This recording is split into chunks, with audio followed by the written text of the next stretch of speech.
देवादिदेव महादेव को जल चढ़ाया, बस उसी पात्र का जल शंकर जी को चढ़ाओ, उसमें से बचा हुआ थोड़ा सा जल बेलपत्री के वृक्ष के नीचे चढ़ाना प्रारंभ करना। कौन सा बेलपत्री का वृक्ष? जिसकी छाया आपके ऊपर आ गई। शिव महापुराण बड़ी सुंदर बात कहता है, ध्यान दीजिएगा। जिस बेलपत्री का पौधा तुम्हारे सिर का, और ये दोनों हाथ ऊपर कर लो, अपन खड़े हुए और खड़े होकर दोनों हाथ ऊपर करें, इतना बड़ा बेलपत्री का पौधा है, उस बेलपत्री के पौधे की पत्ती को कभी तोड़कर शंकर जी को नहीं चढ़ाना चाहिए। ध्यान रखना, कितना बड़ा पौधा। आप खड़े हो जाओ और खड़े होने के बाद आपका हाथ ऊंचा कर लेना, इतना बड़ा पौधा है, उस पौधे की पत्ती बेलपत्री को तोड़कर शंकर भगवान को कभी नहीं चढ़ाना। शंकर भगवान को उस बेलपत्री को, उस वृक्ष की पत्ती को तोड़ना चाहिए जो वृक्ष तुम्हारे हाथ से थोड़ा सा ऊंचा हो, जिसके लिए तुम्हें हाथ और ऊंचा करना पड़ रहा हो। जैसे एक बच्चा अपनी माँ की गोद में बैठने के लिए दोनों हाथों से उचकता है, आवाज लगाता है, उचकता है, आवाज लगाता है, हाथ ऊपर करता है, तो माँ उस बच्चे को गोदी में ले लेती है। उसी तरह उस बेलपत्री के वृक्ष की पत्ती तोड़ना चाहिए जिसने थोड़ी उन्नति कर ली हो, जो थोड़ा ऊंचा हो गया हो। तुम उसको पाने का प्रयास करो तो भगवान भी तुम्हें अपनी गोदी में ले ले। ऐसे वृक्ष की तुम छोटा सा पौधा, बिल्कुल जरा सा पौधा, उसी की पत्ती तोड़कर महादेव को चढ़ाओ। यदि बेलपत्री का पेड़ आपके यहाँ है और मान लो कई लोग बेलपत्री गमले में लगाते हैं या छत के ऊपर लगा देते हैं, बेलपत्री का वृक्ष जो होना चाहिए वो घर के ठीक पीछे ही चाहिए, या बेलपत्री का वृक्ष अगर पीछे नहीं है तो आप अपने घर से जब बाहर निकलते हैं तो राइट हैंड की ओर बेलपत्री का वृक्ष होना। आप जब घर से प्रवेश कर रहे हैं, बाहर की ओर निकल रहे हैं, वो सुख का अनुभव करें। यदि घर से निकलते समय बेलपत्री का पेड़ लेफ्ट में अगर आता है, आप जिस घर से निकल रहे हो लेफ्ट में अगर बेलपत्री का पेड़ आता है तो आप 1 रुपए कमाएंगे, 1.25 रुपए खर्च होगा, पैसा हाथ में टिकेगा नहीं। घर में 10 लोग भी कमा रहे हैं तो पैसा घर में टिकेगा नहीं, आएगा जरूर, सारे काम होंगे पर टिकेगा नहीं।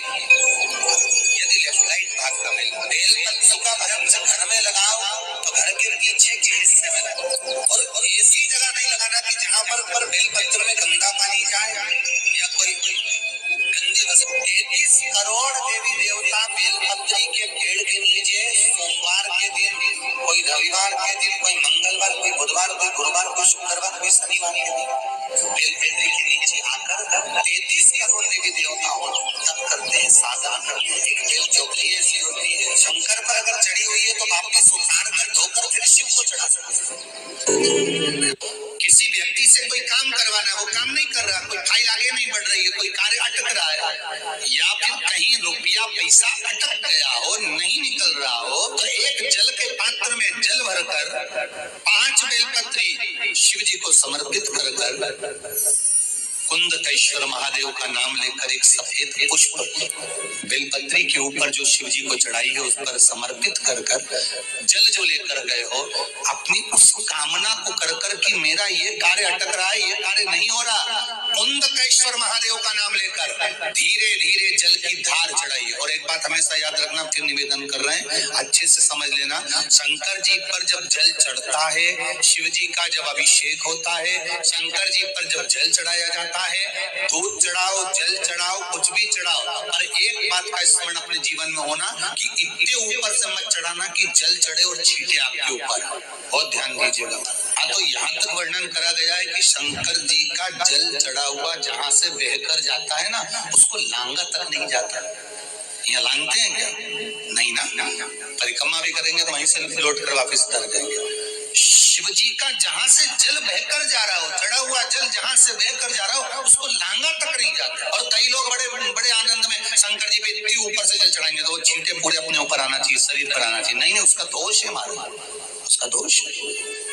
आप भगवान को अगर जल चढ़ाओ, दूध चढ़ाओ, तो मान लो अगर जैसे एक सरल भाषा में समझ लो और अच्छे से, कि जैसे ये शिवलिंग है शंकर जी का, ये शिवलिंग है, और आप जल चढ़ा रहे हो तो इतनी ऊपर से छोड़ोगे तो पानी का छींटा तो अपने ऊपर आएगा, पर वही जल, वही दूध, वही सामग्री आप शिवलिंग से थोड़ी सी दूरी बनाकर अगर आप समर्पित करेंगे तो बाबा उसको स्वीकार भी करता है और आनंद की अनुभूति भी होती है। कार्य में सिद्धता, कार्य में उसकी सिद्धता। श्री शिवाय नमस्तुभ्यं, श्री शिवाय नमस्तुभ्यं, श्री शिवाय नमस्तुभ्यं, श्री शिवाय नमस्तुभ्यं, श्री शिवाय नमस्तुभ्यं, श्री शिवाय नमस्तुभ्यं, श्री शिवाय नमस्तुभ्यं, श्री शिवाय नमस्तुभ्यं, श्री शिवाय नमस्तुभ्यं, श्री